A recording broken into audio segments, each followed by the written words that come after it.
ഏതായാലും നമുക്കറിയാം ഇസ്രായേലും അമേരിക്കയും തമ്മിലുള്ള പല വിധത്തിലുള്ള ചർച്ചകളിൽ പ്രധാന വിഷയം ഹിസ്ബുള്ള ലെബൻ ആക്രമണം തന്നെയാണ്. ലെബൻ ആക്രമണം ഇസ്രായേൽ നിർത്തിവെച്ചു എന്ന് കഴിഞ്ഞ ദിവസങ്ങളിൽ തുടർച്ചയായി ഡൊണാൾഡ് ട്രംപ് പറയുന്നുണ്ടായിരുന്നു. പക്ഷേ ഇത് പൂർണ്ണമായും നിഷേധിക്കുകയാണ് ബെഞ്ചമിൻ നെതന്യാഹു എന്നാണ് മനസ്സിലാക്കേണ്ടത്. അതായത് താൽക്കാലിക വെടിനിർത്തൽ എന്ന് ട്രംപ് പറയുമ്പോൾ ഒരു ധാരണയും ഇക്കാര്യത്തിൽ ഉണ്ടാവില്ല എന്നാണ് ഇപ്പോൾ നെതന്യാഹു വ്യക്തമാക്കുന്നത്. ഔദ്യോഗികമായി ട്രംപിന്റെ വാദങ്ങളെ സ്ഥിരീകരിക്കാൻ ഇസ്രായേൽ തയ്യാറാകുന്നില്ല എന്നുള്ളത് വലിയ പ്രതിസന്ധിയായി മാറുന്നതിന് പശ്ചാത്തലം ഉണ്ടാവുകയാണ്. അതായത് ഈ യുദ്ധം മുന്നോട്ട് കൊണ്ടുപോകണം, ഇറാനെ ആക്രമിക്കണമെന്നും ലെബനെ ആക്രമിക്കണമെന്നും കടുംപിടുത്തം പിടിക്കുന്നത് ബെഞ്ചമിൻ നെതന്യാഹു ആണ് എന്ന കാര്യത്തിൽ സംശയമില്ല. ശത്രുക്കൾക്ക് ശക്തമായ മുന്നറിയിപ്പ് നൽകുന്നു.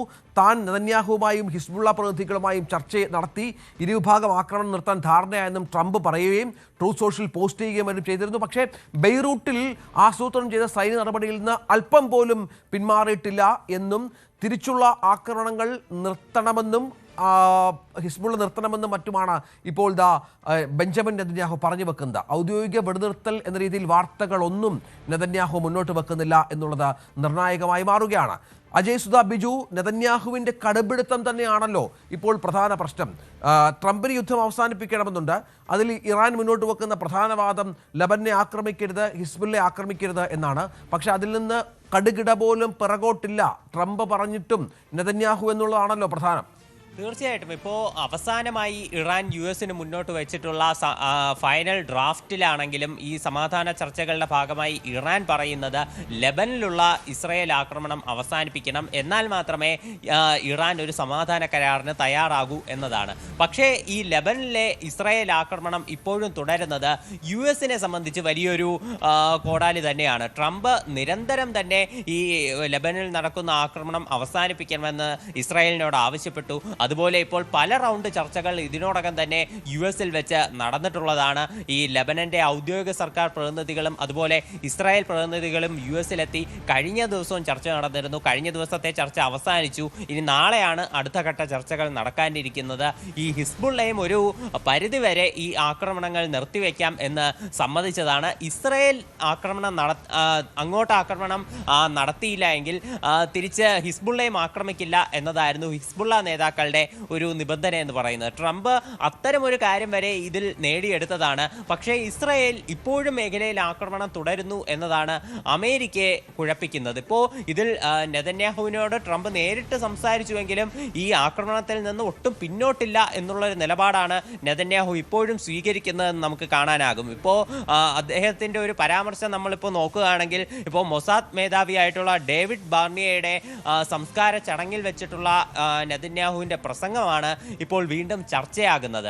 അതിൽ അദ്ദേഹം ഈ ശത്രുക്കൾക്ക് നേരെ വലിയൊരു മുന്നറിയിപ്പുമായിട്ടാണ് രംഗത്തെത്തിയിരിക്കുന്നത്. അദ്ദേഹം ഇറാന്റെ കാര്യമാണ് ഇതിന് ഉദാഹരണമായി എടുത്തു പറയുന്നത്. അതായത് ഈ ഇസ്രായേലിന് നേരെ ആക്രമണം നടത്തുന്ന എല്ലാ ശക്തികളും ഉടൻ തന്നെ പരാജയപ്പെടും. ഇറാന്റെ അവസ്ഥ അത് ലോകം കണ്ടു കഴിഞ്ഞു.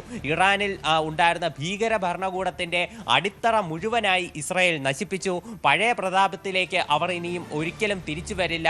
അതുപോലെ തന്നെയായിരിക്കും മറ്റ് ശക്തികളുടെയും അവസ്ഥ എന്നാണ് നെതന്യാഹു പറഞ്ഞിട്ടുള്ളത്. ഇത് തീർച്ചയായിട്ടും ഹിസ്ബുള്ളയ്ക്ക് നേരെയുള്ള ഒരു മുന്നറിയിപ്പാണ്. ഇതിലൂടെ ഇനിയും ആക്രമണം തുടരും എന്ന് തന്നെയാണ് ഇസ്രായേൽ വ്യക്തമാക്കുന്നത്. തീർച്ചയായും അതാണ് സാഹചര്യം. ഇതിനിടെ കഴിഞ്ഞ ദിവസമാണ് അമേരിക്കൻ മാധ്യമങ്ങളടക്കമാണ് ഇക്കാര്യങ്ങൾ പുറത്തുവിട്ടത്.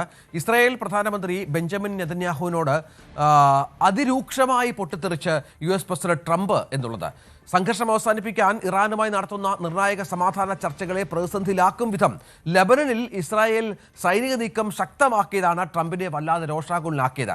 ഞാനില്ലായിരുന്നുവെങ്കിൽ നീ ഇപ്പോൾ ജയിലിൽ കിടന്നേനെ, ഞാൻ നിന്റെ ജീവനാണ് സംരക്ഷിക്കുന്നത് എന്നും മറ്റും ട്രംപ് ആക്രോശിച്ചു എന്നും മറ്റുമാണ് ചില റിപ്പോർട്ടുകൾ പുറത്തു വരുന്നത്. ഇസ്രായേലിന്റെ തുടർച്ചയായ ആക്രമണങ്ങൾ കാരണം ലോകം മുഴുവൻ ഇപ്പോൾ നെതന്യാഹുവിനെയും ഇസ്രായേലിനെയും വെറുക്കുകയാണെന്നും ട്രംപ് ഫോൺ സംഭാഷണത്തിനെ പറഞ്ഞു എന്നാണ് ഏറ്റവും പ്രധാനപ്പെട്ട കാര്യം. അതായത് അത്യന്തം മോശമായ ഭാഷയിലാണ് നെതന്യാഹുവിനെ ട്രംപ് കടന്നാക്രമിച്ചതെന്ന് പ്രമുഖ വാർത്താ മാധ്യമമായ ആക്സിയോസ് റിപ്പോർട്ട് ചെയ്യുകയാണ്. നെതന്യാഹുവിന് ഒട്ടും നന്ദിയില്ല എന്നും ട്രംപ് കുറ്റപ്പെടുത്തി.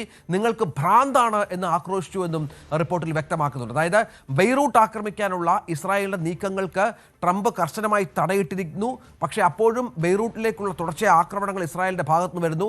തൻ്റെ നിലപാട് അംഗീകരിക്കാത്ത നെതന്യാഹുവിനോട് ഇത്തരത്തിൽ അതിരൂക്ഷമായി ഞാൻ നിങ്ങളുടെ ജീവൻ രക്ഷിക്കുകയാണ്, ഇപ്പോൾ നിങ്ങളെ എല്ലാവരും വെറുക്കുന്നു, ലോകം മുഴുവൻ നിങ്ങളെ വെറുക്കുകയാണ് എന്നും മറ്റും പറഞ്ഞ് ട്രംപിന്റെ ഭീഷണി ഉണ്ടായിരുന്നത്. പക്ഷേ അതിനോട് ഒട്ടും പോസിറ്റീവായല്ല നെതന്യാഹു പ്രതികരിച്ചത് എന്നാണ് പുറത്തുവരുന്ന വിവരങ്ങൾ. കൂടുതൽ വാർത്തകൾക്ക് news 18 Keralam YouTube channel subscribe ചെയ്യുക.